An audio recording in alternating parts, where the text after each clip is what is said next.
ഞാൻ മടങ്ങി വരുമ്പോ എന്റെ മുത്തിന് എന്താ വാങ്ങിക്കൊണ്ടുവരേണ്ടത്? എന്നും ഇങ്ങനെ ഓരോന്ന് വാങ്ങിക്കൊണ്ടുവരാൻ നിന്നാൽ എനിക്കൊന്നും വേണ്ട. എന്റെ പൊന്നിന് എന്തെങ്കിലും ഒരു സമ്മാനം ഇല്ലാതെ ഇങ്ങോട്ട് കയറി വരാൻ എന്റെ മനസ്സനുവദിക്കുന്നില്ല. പറ, എന്താ വേണ്ട? പരിപ്പ് വട. അതൊക്കെ വളരെ ചീപ്പല്ലേ. ആപ്പിളോ ഓറഞ്ചോ മുന്തിരിയോ അതുപോലെ എന്തെങ്കിലും പറയും. അതിനേക്കാൾ ഒക്കെ വിലപ്പെട്ടതായാലോ? പറയൂ.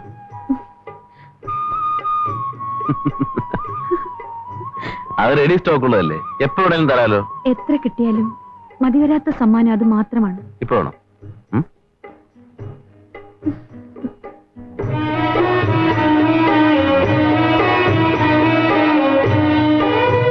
എന്താ തൃപ്തിയായ? പോരെങ്കിൽ ഞാൻ മടങ്ങി വരുമ്പോ 1000 എണ്ണം ഒരുമിച്ച് വന്നേക്കാം.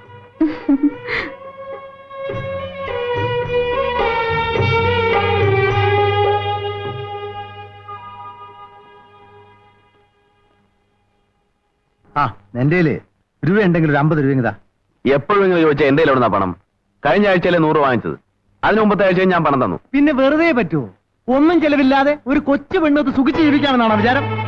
എനിക്കുള്ള പോക്കറ്റ് മണി എന്റെ മോള് മാസാമാസം കൃത്യമായി തന്നോണ്ടിരുന്നതാ. നീ അവളെ കല്യാണം കഴിച്ച് ജോലിക്ക് പറഞ്ഞയക്കാതായതോടെ അതും മുടങ്ങി. എന്ത് പറഞ്ഞാലും ഇങ്ങനെ ബുദ്ധിമുട്ടിക്കുന്നത് കുറെ ക്രൂരത തന്നെയാണ്. ചുരുക്കത്തിൽ പണം തരില്ലാന്ന്. ഉണ്ടായിട്ട് വേണ്ടേ തരാൻ. അടുത്ത മാസം ശമ്പളം കിട്ടാതെ എന്റെ കയ്യിൽ ഒരു ചില്ലി കാശുണ്ടാവില്ല. കെട്ടിയവൻ പറഞ്ഞിട്ട് പോയതൊക്കെ കേട്ടില്ലേ നീ? അയച്ചോണ്ട് വേണം ആടിനെ.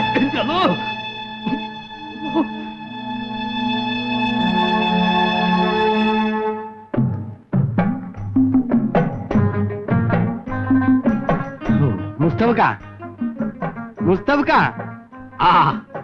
ഞാൻ കുഞ്ഞായനെ കണ്ടില്ലല്ലോ എന്നും പറഞ്ഞിരിക്കുകയായിരുന്നു. എന്തായി ബഹയാ നമ്മുടെ പെണ്ണുകെട്ട് കാര്യം? നിങ്ങളുടെ കാര്യത്തിന് പോയിട്ടാണ് ഞാൻ ഈ വരുന്നത്.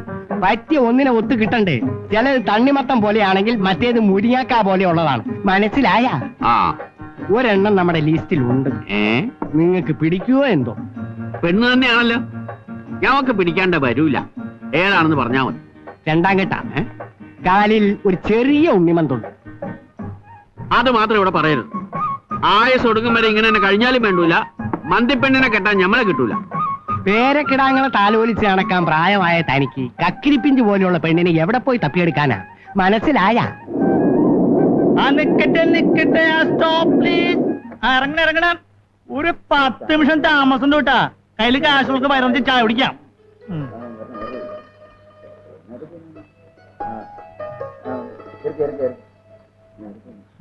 ഒരു ചായ, 2 വാഴക്കപ്പം. ഒരു ചായ. എനിക്കൊരു ചായ മാത്രം മതി. ഒരു ചായ പറഞ്ഞിട്ട് നേരം എത്രേ? നിങ്ങൾ നോക്കി, ഇത് എന്തുകൊണ്ടത് വാഴക്കപ്പോ? കോയിക്കാന്റെ കടയില് വണ്ടി നിർത്തണമെങ്കിൽ മുട്ട പുഴുങ്ങിയത്, mutton fry, briefcase free ആയിട്ട് തരാൻ തന്നെ പറഞ്ഞിരിക്കുന്നത്. ഇങ്ങനെയാണെങ്കിൽ ഞങ്ങളെ കാക്കണ്ട മാഷ. വെറുതെ കിട്ടുന്നല്ലേ ഭയം, ഉണ്ടായിരുന്നു അടിച്ചോ. നിങ്ങൾ തിന്നുന്നതിന്റെ മുതലും പലിശയും പലിശയുടെ പലിശയും യാത്രക്കാരെ ഞങ്ങളുടെ നിന്നാ ഈടാക്കുന്നത്. മുടിഞ്ഞ ഒരു ഏർപ്പാട്. അല്ല, അവർക്ക് മാത്രമേ ഉള്ളൂ, എനിക്കില്ലേ? കൊണ്ടുവാടാ വാഴക്കാപ്പം.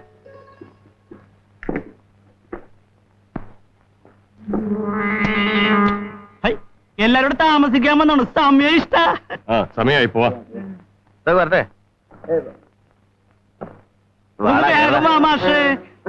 ആശാനെ ഒന്ന് ചവിട്ടി വിട്ടേക്കണേ, ശൈലജ പറയുന്നുണ്ട്. എന്തുകൂട്ടുന്നത് സമയങ്ങളിൽ ബ്രാഞ്ചേട്ടാ. തള്ളല് കേറി. പോട്ടെ പോട്ടെ.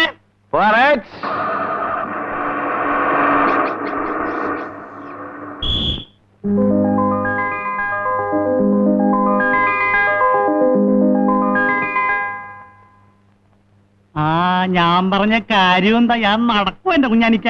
എന്താ ഇത്ര സംശയം? നിനക്ക് വേണ്ടി ഞാൻ പോയി പെണ്ണിനെ കണ്ട് സംസാരിച്ച് ഉറപ്പിച്ചു വെച്ചിരിക്കുകയല്ലേ? നോക്ക്. കൽക്കിട്ടാ എങ്കി ഇന്ന് തന്നെ പോയി ഞാൻ കബൂലാക്കിയേക്കാം. കിളി ബേജാറാകാതെ. ഒന്നുകൂടെ കാണട്ടെ ആ ഫോട്ടോ. നേരിട്ട് കാണാൻ പോകുകയല്ലേ, പിന്നെന്തിന് ഫോട്ടോ? ഫോട്ടോ ഒന്നുകൂടെ കാണട്ടെ. ചെല്ലു പോ. എന്റെ മോനൊരു പെണ്ണ് വേണമെന്ന് പറഞ്ഞിരുന്നല്ലോ, അതൊന്ന് ഓർമ്മിപ്പിക്കാൻ വന്നതാ. ഓ, നിങ്ങളുടെ മോനൊരു പെണ്ണ് വേണം. മോന് വയസ്സെത്രയായി? 24. അപ്പൊ 18 വയസ്സുള്ള പെണ്ണ് വരെ ആകാമല്ലേ? വിരോധമില്ല. ഒരൊറ്റ എണ്ണം ബാക്കിയുണ്ട്, പറ്റുമെന്ന് നോക്ക്. ഹൈ, എനിക്ക് പറഞ്ഞുറപ്പിച്ച പെണ്ണെ ഞാൻ വിട്ടുകൊടുക്കൂല. നിനക്ക് പറഞ്ഞുറപ്പിച്ച പെണ്ണോ? എടാ, ഒരു പെൺകുട്ടിയായാൽ 1000 ആലോചനകൾ വരും. ഇതൊരു അഡ്ജസ്റ്റ്മെന്റ് കേസാ. നീ അല്പം മാറി നിൽക്ക്. ഇത് എന്തുട്ടി ബിസിനസ് ആണിത്? എന്താ പറ്റൂ? എടാ പാറുകാല, ഇത് എന്റെ ചെറുപ്പത്തിലുള്ള ഫോട്ടോ അല്ലേ? ഉം? എനിക്ക് പുതിയാപ്പിള നോക്കാൻ എന്റെ ബാപ്പ നിന്നെ ഏൽപ്പിച്ച എന്റെ ഫോട്ടോ അല്ലേ ഇത്? അപ്പൊ ഒരു സംശയം, നിങ്ങളുടെ കല്യാണം കഴിഞ്ഞോ? പിന്നെ എന്റെ കല്യാണം കഴിയാതെയാണോ മോന് പെണ്ണന്വേഷിച്ച് വരുന്നത്? ഞങ്ങളെ നിങ്ങളുടെ പേരക്കിടാവിനെ പെണ്ണന്വേഷിച്ച് വരുമ്പോഴും കുഞ്ഞാനിക്ക ഈ ഫോട്ടോ തന്നെ കാണിച്ചു തരും. അതാണ് കുഞ്ഞാനിക്കന്റെ കഴിവ്. കിളി പറഞ്ഞതാ അതിന്റെ സത്യം. പഴയ കമ്പനികളിലെ പഴയ ചരക്ക് കിട്ടൂ. മനസ്സിലായോ? ഇനി ഞാനിവിടെ വരട്ടെയില്ല. വേറെ ഉണ്ട്. വേണ്ട. എന്നാ പോ. ഫോട്ടോ കിളി ദാ കണ്ട് രസിച്ചോ. കളിക്കട്ടെ. ബാപ്പ എല്ലായ്പ്പോഴും ഇങ്ങനെ ബുദ്ധിമുട്ടിക്കുന്നോണ്ട് നിങ്ങൾക്ക് എന്നോടായിരിക്കും മുഷിച്ചിൽ തോന്നുന്നത്. ബാപ്പ ചെയ്ത തെറ്റ് നിന്നോട് വിഷമം കാണിച്ചിട്ടെന്താ? ആരെന്ത് കാണിച്ചാലും പറഞ്ഞാലും ശരി, എനിക്ക് വിരോധമില്ല. നീ മാത്രം എന്നെ മനസ്സിലാക്കിയാൽ മതി. ഞാൻ ശരിക്കും മനസ്സിലാക്കിയിട്ടുണ്ട്. ഇത്രയ്ക്ക് സ്നേഹമുള്ള ഒരാളെ ഭർത്താവായി കിട്ടിയത് എന്റെ ഭാഗ്യമാണ്. എന്ത്? ആ ഒരു കുറവാണ് ബുക്ക എന്നെ ഇന്ന് തീറ്റിക്കൊണ്ടിരിക്കുന്നത്. എന്റെ കാലശേഷം ഈ സ്വത്തുക്കൾ അനുഭവിക്കാൻ ഒരവകാശിയില്ല. വിവാഹം കഴിച്ച 6-ാം മാസം എനിക്കെന്റെ ഭാര്യ നഷ്ടപ്പെട്ടു. ഒരു കുഞ്ഞു വേണമെന്നുള്ള ആഗ്രഹത്താൽ ഞാൻ 2ാം വിവാഹം കഴിച്ചു. അവൾ 3 പ്രസവിച്ചെങ്കിലും കുട്ടികളാരും അധികകാലം ജീവിച്ചിരുന്നില്ല. 4ാമത്തെ പ്രസവത്തോടെ അവൾ മരിച്ചു. ഒരു കല്യാണം കൂടി കഴിക്കണം. സാഹിബിന് മക്കളുണ്ടാവേണ്ട പ്രായമൊന്നും കഴിഞ്ഞിട്ടില്ല. എനിക്കാരാ ഇനി പെണ്ണ് തരാൻ? പെണ്ണിനാണോ പഞ്ഞം? സാഹിബ് സമ്മതിച്ചാ മതി. പറ്റിയ പെണ്ണിനെ ഞാൻ കണ്ടുപിടിച്ചു തരാം.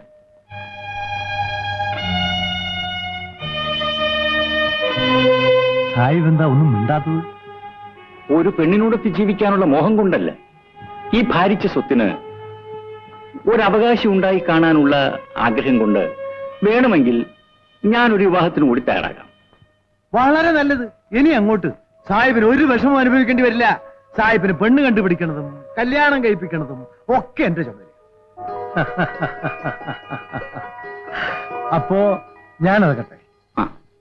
അല്ല, നാളെ ബക്രീദല്ലേ? ഈ ബക്രീദൊക്കെ ആരോർക്കുന്നു? എനിക്കെന്നും ബക്രീദില്ല. നാളെ വൈകുന്നേരം ഇക്ക ഇങ്ങോട്ട് പോരണം. നമുക്കിവിടെ കൂടാം. അങ്ങനെയാവട്ടെ, ഇൻഷാ അല്ലാഹ്.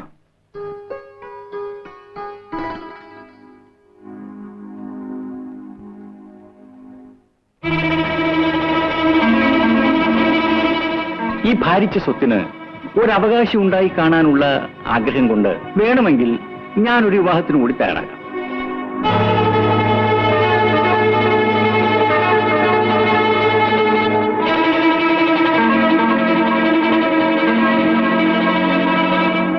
ഈ ഭാരിച്ച സ്വത്തിന് ഒരവകാശം ഉണ്ടായി കാണാനുള്ള ആഗ്രഹം കൊണ്ട് വേണമെങ്കിൽ ഞാനൊരു വിവാഹത്തിന് കൂടി തയ്യാറാകാം.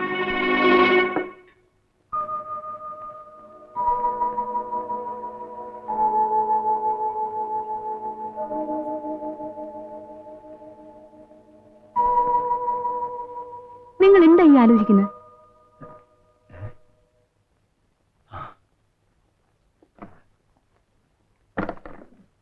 നീ വാ.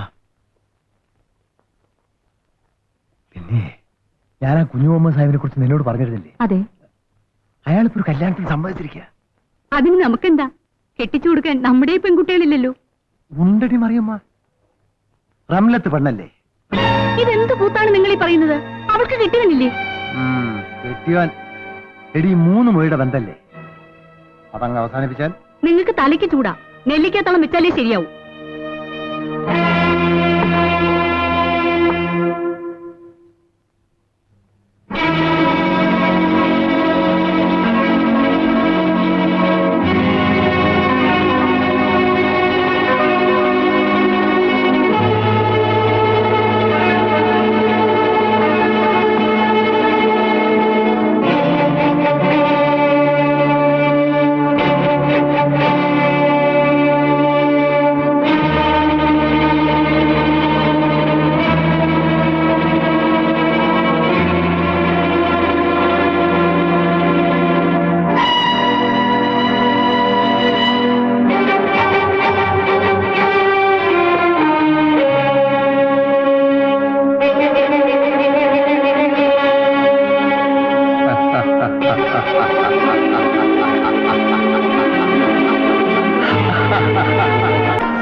പൂത്തിരിയും. കുഞ്ഞുങ്ങളുണ്ടായിരുന്നെങ്കിൽ ഇവിടെ ഇതൊക്കെ കത്തിച്ചേനെ. നീ മനസ്സ് വയ്ക്കാത്തോണ്ടാ. നോക്കിക്കോ, അടുത്ത കൊല്ലം ഈ വീട്ടിൽ ഇതുപോലൊക്കെ കത്തിക്കും. അത് നിന്റെ മിടുക്കൊണ്ട് മാത്രമാവില്ല. സമ്മതിച്ചു, നിങ്ങളുടെ മിടുക്കൊണ്ട് തന്നെയാ നടക്കുന്നത്.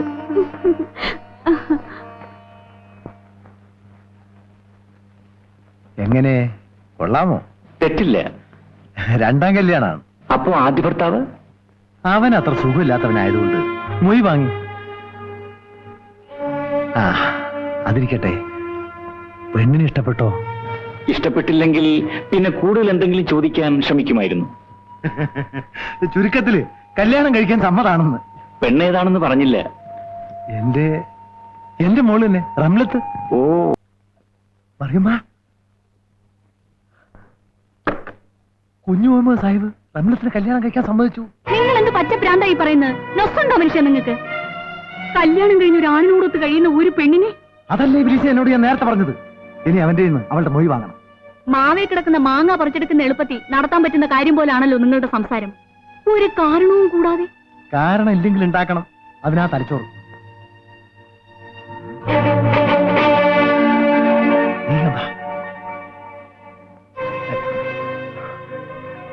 നാളെ ഉച്ചയ്ക്ക് റംലത്ത് കുളിക്കാൻ പോകും. ആ സമയത്ത് നീ സുൽഫിക്കറിനെ നിന്റെ മുറിയിൽ വരുത്തണം. എന്നിട്ട് അവനെ കയറി പിടിക്കണം. ആ സമയത്ത് ഞാൻ അവിടെ വരും. എന്റെ റബ്ബേ, എന്നെ കൊണ്ടാവില്ല ഈ പൊല്ലാപ്പിനൊന്നും കൂട്ടു നിൽക്കാൻ. പറയുന്നത് അനുസരിക്കുന്നതാണ് നിനക്ക് നല്ലത്. ഇല്ലെങ്കിൽ ഇഞ്ചി കുത്തൂത്തി കളി. നിങ്ങൾ എന്നെ എന്ത് ചെയ്താലും വിരോധമില്ല. റംലത്തിന് ഇങ്ങനെ ഒരു ദ്രോഹം ചെയ്യാൻ ഞാൻ ഒരിക്കലും സമ്മതിക്കില്ല. രണ്ടാനുമ്മയാണെങ്കിലും അവൾ എനിക്ക് സ്വന്തം മോളെ പോലെയാ. ആണോ? എങ്കിൽ അവള് സുഖമായി ജീവിക്കുന്നത് കാണാൻ നിനക്ക് ആഗ്രഹമില്ലേ? സുൽഫിക്കറിന് പിരിഞ്ഞുള്ള ജീവിതം അവൾക്കൊരിക്കലും സുഖമായിരിക്കില്ല. അവൾ അവനെ അത്രയധികം സ്നേഹിക്കുന്നു. നീ എന്നെ പിശാചാക്കരുത്. ഞാൻ പറഞ്ഞ അനുസരിച്ചില്ലെങ്കിൽ ഈ വീട്ടിന്റെ ആദ്യം എടുത്തിരിക്കുന്ന മയ്യത്ത് നിന്റേതായിരിക്കും. ഓർമ്മയിരിക്കും.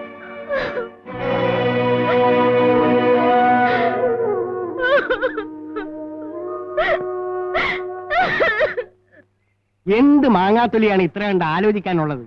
പെണ്ണിന് പൊന്നൊന്നും കൊടുക്കണ്ട. ഉടുപടവകളെല്ലാം ചെറുക്കന്റെ വീട്ടിൽ നിന്ന് കൊണ്ടുവരും. മറ്റു ചുറ്റുവട്ടങ്ങളൊന്നും ആവശ്യമില്ല. പെണ്ണിനെ അങ്ങ് നിക്കാഹ് ചെയ്ത് കൊടുക്കണം, അത്ര തന്നെ. ഒരാഴ്ചക്കകം നിക്കാഹ് നടത്തണമെന്നല്ലേ കുഞ്ഞായം പറയുന്നത്. അപ്പോഴാണ് എനിക്ക് പിടികിട്ടാത്തത്. ആ കാര്യത്തിൽ ഒരു നീക്കുപോക്കുമില്ല. ചെറുക്കൻ പെർഷ്യയില്ല, ലീവ് എടുത്ത് വന്നിരിക്കുക. കല്യാണം കഴിഞ്ഞ ഒരു മാസമെങ്കിലും പെണ്ണിനും ചെറുക്കനും തട്ടിമുട്ടി ഉരസി കഴിയണ്ടേ? മനസ്സിലായ? കേട്ടിടത്തോളം നല്ലൊരു കാര്യമായിട്ടാ തോന്നുന്നത്. അല്പം പ്രയാസപ്പെടേണ്ടി വന്നാലും നമുക്കിത് നടത്തിക്കളയാം. ആ പറഞ്ഞതാണ് അതിന്റെ ശരി. നിങ്ങളുടെ വീടരോളോ നിങ്ങൾക്ക് ബുദ്ധി ഇല്ലാതായി പോയല്ലോ എന്റെ അബ്ദുള്ള കുഞ്ഞിക്ക. മനസ്സിലായ? എടി സജിമോളെ, നീ പറഞ്ഞില്ലെങ്കിലും വിവരങ്ങളൊക്കെ ഞാൻ അറിഞ്ഞു. നിന്റെ കല്യാണം ഉറപ്പിച്ചല്ലേ? കല്യാണം ഉറപ്പിച്ച വിവരം കൊട്ടിപ്പാടി നടക്കണോ ഞാൻ? അത് ബോറ. എന്നാലും നാം തമ്മിലുള്ള ഇരിപ്പ് നിലയ്ക്ക് നിനക്ക് എന്നോടെങ്കിലും പറയാമായിരുന്നു. കല്യാണം ഉറപ്പിച്ചതിന് ശേഷം നാം ഇപ്പോഴല്ലേ ആദ്യമായി കാണുന്നത്?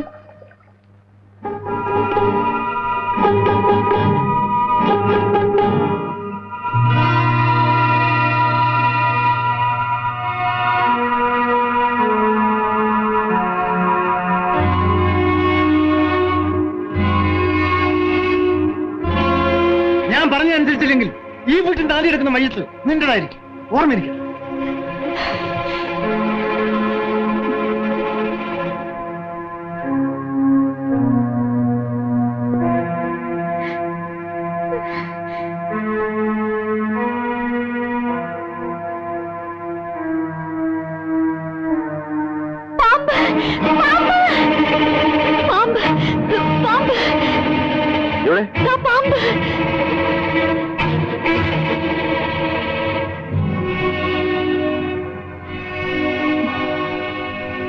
ഇവിടെയും ഒന്നും കാണുന്നില്ല. ഞാനിപ്പോ കണ്ടില്ലോ. എടാ ശൈത്താനെ!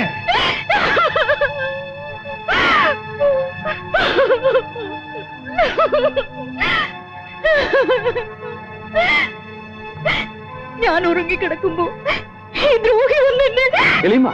ഇബ്ലീസേ, നീ എത്രക്കായോ? എളിയമ്മ പറയുന്നതൊക്കെ പച്ചക്കള്ളമാണ്. വേണ്ടടാ, നീ ഒന്നും പറയണ്ട. എല്ലാം എനിക്ക് മനസ്സിലായി. വീട്ടിൽ കയറ്റാൻ കൊള്ളത് ഹിമാർ. ഈ വീടുമായുള്ള നിന്റെ ബന്ധം ഇതോടെ അവസാനിപ്പിക്കണം. റംലത്തിന് നീ ഇപ്പൊ മൊയ്യല്ലോ. എടാ നിർക്കാരി, പോയി കത്തി മേടിച്ചോണ്ടാ. റംലത്തിന് മൊഴി ചെല്ലാനും എന്തിന്? തോന്നുമ്പോഴൊക്കെ നിക്കാതെ കഴിക്കാനും മൊഴി ചെല്ലാനും ഞാനെന്താ ചന്ത ചെറുക്കാനാണോ? നീ വലിയൊരു സുജായി. നിന്റെ മഹത്വമാണാ ഞാനിപ്പോ കണ്ടത്. എന്റെ മഹത്വത്തെ ചോദ്യം ചെയ്യാൻ മാത്രം നിങ്ങൾ വളർന്നിട്ടില്ല. നിങ്ങൾ ആരാണെന്നും എന്താണെന്നും ഒക്കെ എനിക്ക് നല്ലപോലെ അറിയാം. അറിയാമല്ലോ. എങ്കിൽ തടി ചീത്തയാക്കാതെ ഞാൻ പറയുന്ന അനുസരിക്കുന്നതാണ് നിനക്ക് നല്ലത്. റംലത്തിന്റെ മൊഴി ഉടനെ ചൊല്ലണം. സാധ്യമല്ലെന്ന് പറഞ്ഞില്ലേ? നിങ്ങളുടെ ഭാര്യ ചെയ്ത തെറ്റിന് ഞാനും റംലത്തും ശിക്ഷ അനുഭവിക്കണം അല്ലേ? പാമ്പെന്ന് പറഞ്ഞ് വിളിച്ചു വരച്ച് എന്നെ കയറി പിടിച്ചിട്ടും. വേണ്ടടാ, എന്റെ കണ്ണുകൊണ്ട് കണ്ട കാഴ്ചക്ക് നിന്റെ വിശദീകരണം ആവശ്യമില്ല. അറിഞ്ഞു മോളെ, ഉറങ്ങിക്കിടക്കായിരുന്നു നിന്റെ ഇളമിയെ നിന്റെ കെട്ടിയും കയറി പിടിച്ചു. ഇവർ പറയുന്ന ഒന്നും നീ വിശ്വസിക്കരുത്. നിന്റെ എളിയമാണ് എന്നെ കയറി പിടിച്ചത്. ചെയ്ത തെറ്റുകളൊന്നും പറയാഞ്ഞിട്ട് എനിക്കൊരു കളവും കൂടി പറയണം. എടാ, ഒരേ സമയത്ത് എന്റെ ഭാര്യയും മകളെയും നിന്റെ ഭാര്യമാരാക്കി വെച്ചുകൊണ്ടിരിക്കുന്ന വ്യാമോഹം നീ ഇതോടെ അവസാനിപ്പിക്കണം. റംലത്തിൽ നീ ഇപ്പൊ തന്നെ മൊഴിയിടണം.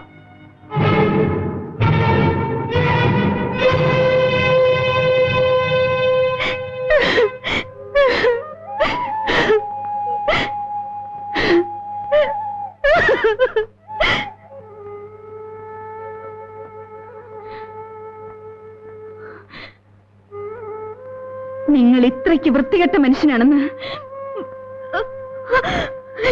ഞാൻ വിചാരിച്ചിരുന്നില്ല. റംലു നിൽക്ക്. നിൽക്കവിടെ. ഈ നിമിഷം മുതൽ നീ റംലത്തിനെ കാണാൻ പാടില്ല.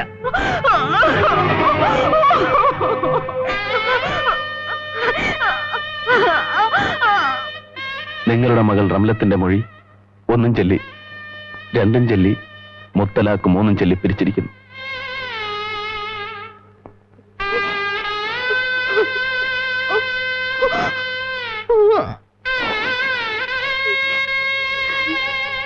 എന്താ നീ എവിടെയോ പോവാനുള്ള ഒരുക്കം പോലെ? അതെ, ഞാൻ എന്റെ വീട്ടിലേക്ക് പോകുന്നു. വീട്ടിലേക്കോ? നിങ്ങളെപ്പോലെ ഒരു ക്രൂരനായ മനുഷ്യന്റെ കൂടെ താമസിക്കുന്നതിലും ഭേദം വല്ല വിഷവും വാങ്ങിത്തന്ന് മരിക്കുകയാണ്. ഓ, അത്രയ്ക്ക് ചൂടാവാതെ. നീ മരിക്കുന്നതും മരിക്കാതിരിക്കുന്നതും എനിക്കൊരു പ്രശ്നമല്ല. പക്ഷെ ഈ സമയം നീ ഇവിടുന്ന് പോവാൻ ഞാൻ സമ്മതിക്കില്ല. നമ്മൾ നടത്തിയ നാടകത്തിന്റെ രഹസ്യം കുറച്ചു ദിവസം കൂടി കാത്തു സൂക്ഷിക്കേണ്ട ആവശ്യം എനിക്കുണ്ട്. ഇല്ല, ഞാൻ പോകും. നീ പോവേ? ഈ വീടിന്റെ പുറത്ത് നീ കാലുകുത്തിയാൽ അന്ന് നിന്റെ മയ്യത്തായിരിക്കും.